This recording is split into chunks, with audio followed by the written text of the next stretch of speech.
Hello everybody, and today we have the fourth unit of SSC AP Board English textbook, and in the fourth unit we have three lessons, and they are all based on films and theatre. So films really fascinate everybody, and the first lesson, that is fourth A, is Rendezvous with Ray. Rendezvous. So Rendezvous with Ray. The spelling of rendezvous is Rendezvous, but its pronunciation is Rendezvous with Ray. Here, Ray means Satyajit Ray. So many people know that Satyajit Ray was one of the greatest filmmakers in India, and his films are so fascinatingly made, and they're so real, and it captures the expression, the moods. He was really the father of the Indian parallel cinema, and he's considered a master. So this lesson is about the Rendezvous with Ray. And in this, you have another character called Gaston Roberge, Gaston Roberge, Gaston Roberge, who had met Satyajit Ray, who had a very deep friendship with him, and he had written a book called Satyajit Ray Essays, 1970 to 2005.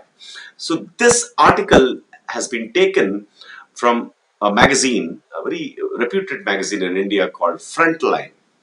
So this is the article which is there as a lesson for the AP State Board. Let's start the lesson. Rendezvous with Ray. It was a unique friendship that developed between a French-Canadian priest and one of the world's greatest film directors, and had a singular impact on Bengali films, both academically and practically. So it's a long sentence. Let's read it again. It was a unique friendship that developed between a French-Canadian priest, and that is Gaston Roberge, and one of the world's greatest film directors, and had a singular, which means very unique, impact on Bengali films, both academically as a study and practically.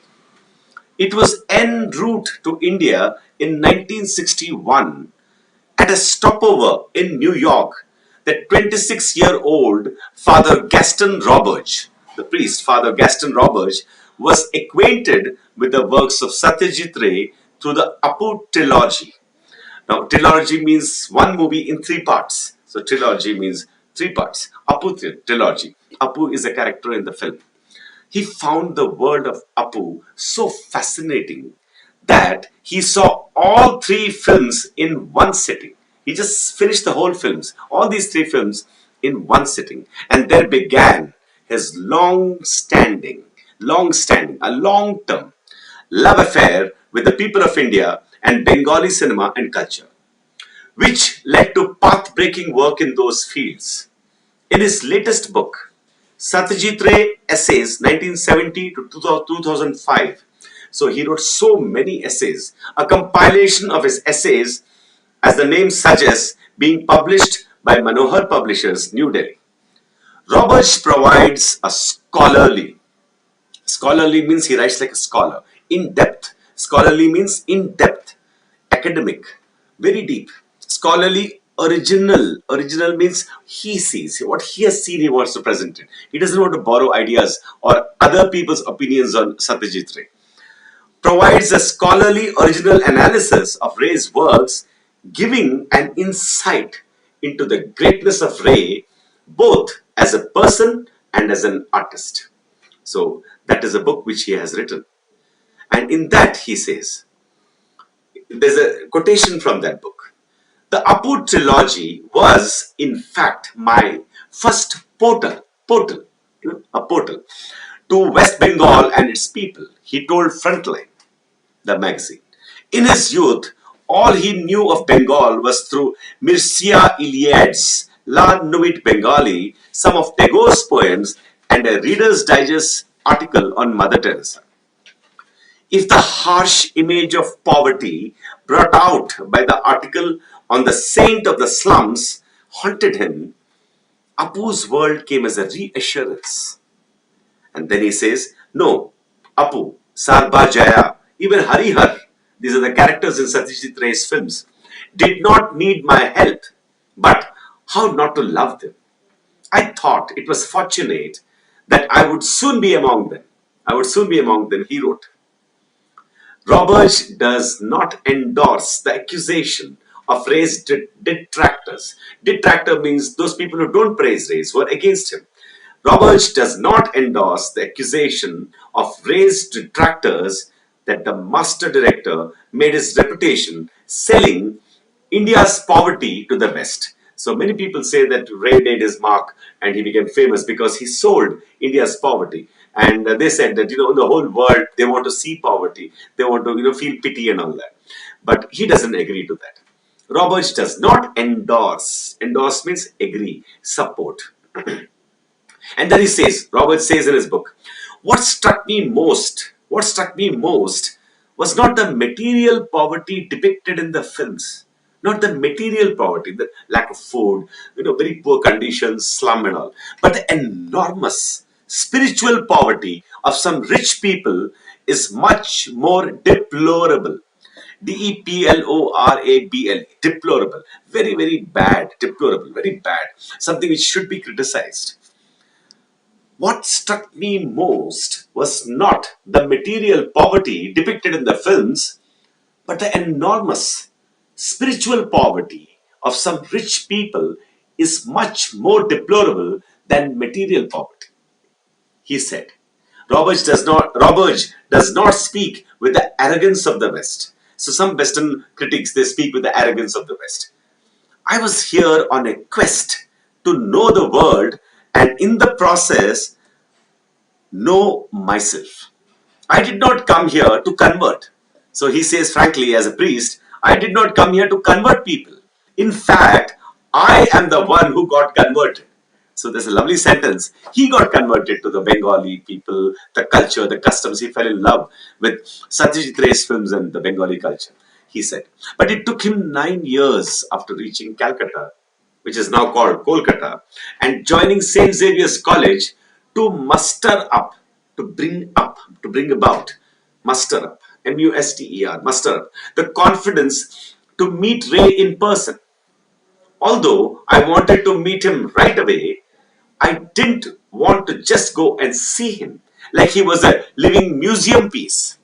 I wanted to prepare myself, get to know his works more, so that when we met, there could be a worthwhile dialogue. So he was very serious. Robert was very serious about his wanting to meet Satyajit Ray. He was so much in love with Satyajit Ray that he took so many years. He made a study of his works. Saw his books, saw his movies properly, and then he met him. When they finally met, it was the beginning of a close friendship that lasted 22 years until Ray's death in 1992. So that is a lovely friendship they had for 22 long years. It was a very quiet friendship that developed over the years. Manikda, as Ray was affectionately called by his friends, was a shy person and always very discreet. Discreet. Discreet means you don't talk about all your emotions, whatever is happening within you. Was a very shy person and always very discreet about displaying his emotions, said Roberge. So that was Roberge's observation of Ray. Though to outsiders, Ray's stature means his position, massive, big position, physical and intellectual. So even physically, Ray was a very tall, he was a very dominating kind of person, and intellectual, the kind of mind he had. Though to outsiders, Ray's massive stature, physical and intellectual, might have made him come across as cold, aloof, and even intimidating. Now we have three wonderful words here. Cold, which means people felt he was not very warm and friendly. Aloof, which means he's aloof. Aloof means staying away from people, being alone, almost arrogant, and even intimidating. It's a very beautiful word, intimidating. Intimidating. Intimidating. So intimidating means when you meet him, you get frightened. Intimidating is you frighten people.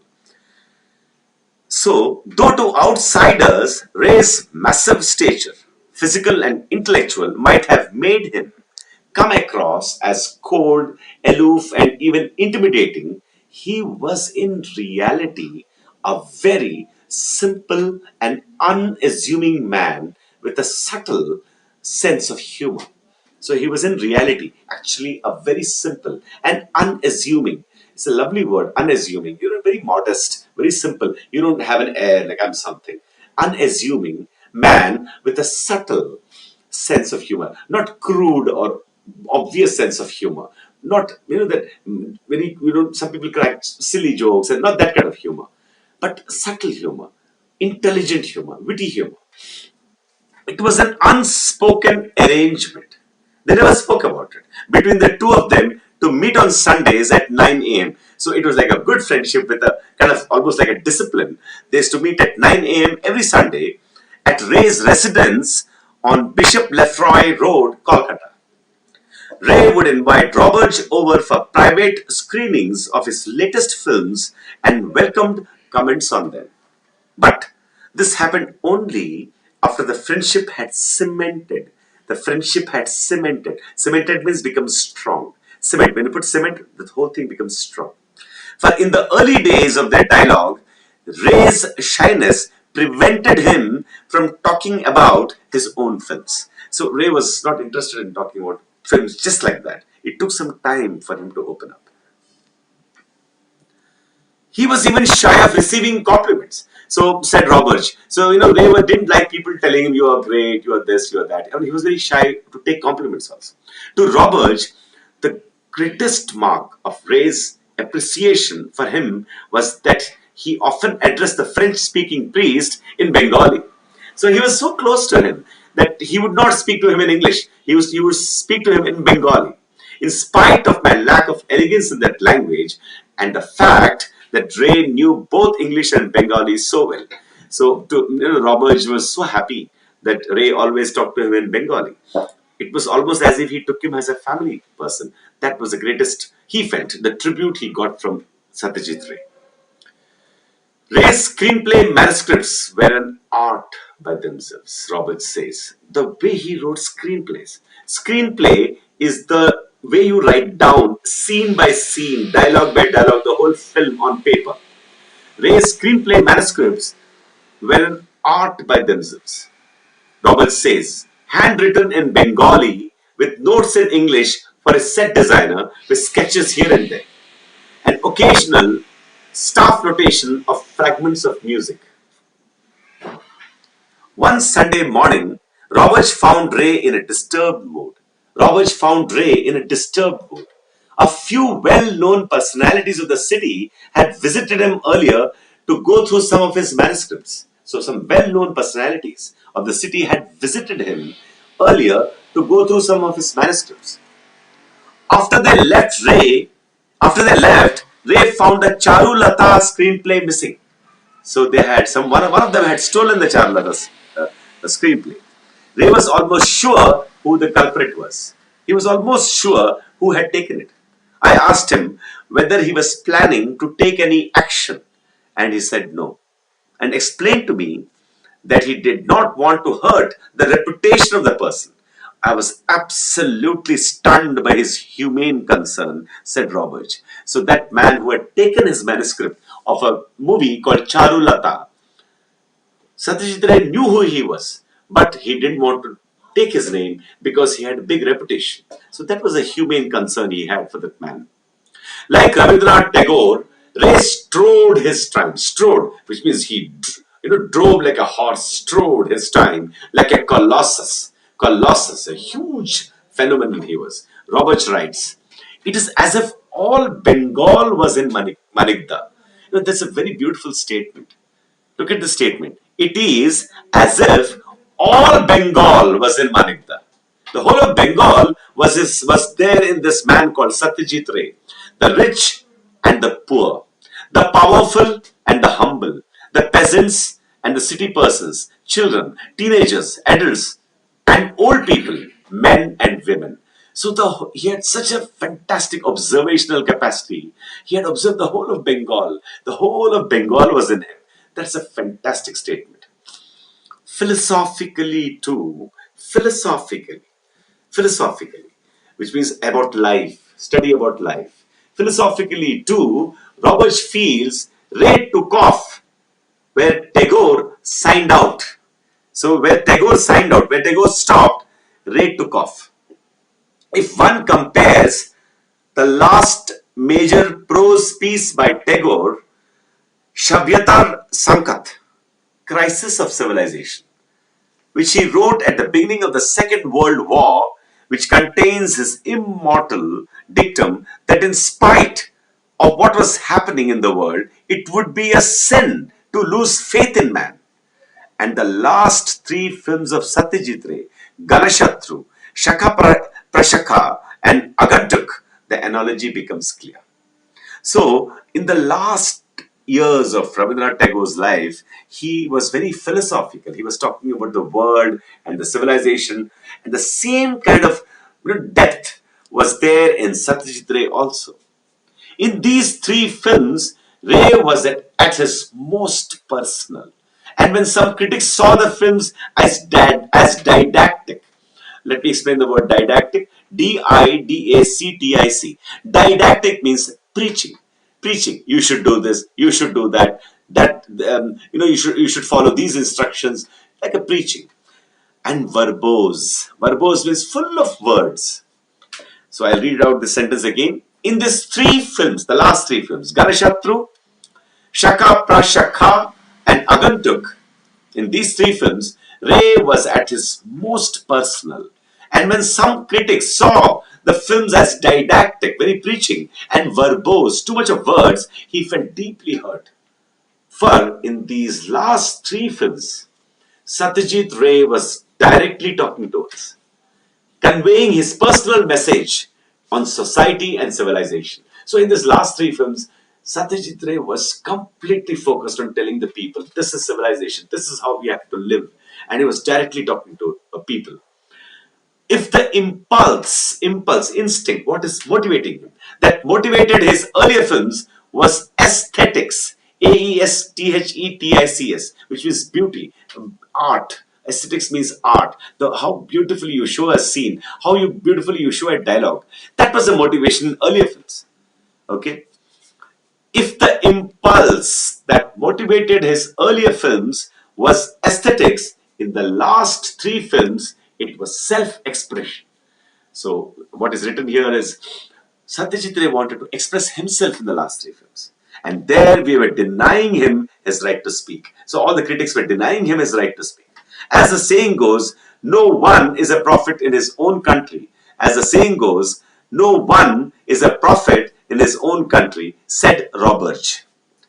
An agnostic throughout his life. Agnostic means someone who is not sure whether the God is there or not. He doesn't believe or doesn't not believe. I mean, he's not even an atheist nor a God-fearing man. Agnostic. An agnostic, Agnostic, agnostic throughout his life, it is possible, Roberge feels, that in the face of death, Ray was searching for an answer. This was suggested by some of the music that he used in Shaka Prashaka.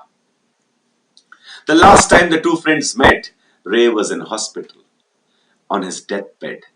It was a Sunday, and Roberge, true to habit, like a habit, arrived on the dot at 9 a.m. He had grown so weak that he looked frail as a child. That's what Roberge writes. Frail, very weak, frail as a child. I did not stay long, and as I was leaving, Manida said, Bhalo laglo in Bengali. It was nice. Those were his last words to me, said Roberge. One important fallout of this friendship, the result of this friendship, was the establishment of Chitrabani, a communication and film institute, the first of its kind in West Bengal, which Roberge founded in 1970 and to which Ray, as a token of friendship, lent his name as co-founder. Ray was in the first governing body and after a few terms readily agreed to be the institute's advisor. Roberge arranged most of the initial funding from Canadian agencies. I had no reservations applying for them, for I feel richer countries in the West are indebted, which means they have to give money. They have got so much from India, indebted to countries like India, he said. For 26 years, Roberge was the director of Chitrabani, and under him, the institute not only produced important documentary features but also became breeding ground, which it is giving birth to breeding ground for local talent for filmmaking. For 26 years, I read it again. For 26 years, Roberge was the director of Chitrabani, and under him, the institute not only produced important documentary features but also became breeding ground for local talent for filmmaking. So, this is the article. This is the end of the article from Frontline, July 29th to August 11th. There's a monthly magazine in 2006. So this was written in 2006. It came in the front line, and it's about a beautiful relationship between Roberge and Satyajit Ray. So you see some great people, how well they connect, how beautifully they live, the way they bond, the depth with which they understand each other. That is life. You have to have such deep relationships. That's when you enjoy a relationship. That relationship was so deep, so beautiful. But 22 years, and he was from Canada, and Satyajit Ray was from Bengal. This shows that two people from different countries can cross the culture gap and become very, very close friends, almost like soulmates. So that is a lesson for today. I hope you enjoyed, and I think you got an idea about Satyajit Ray as a person, as a director, and especially as a human being. Thank you so much. This is NRK Academy signing out. We will meet again with the next B part of the fourth unit. Thank you so much.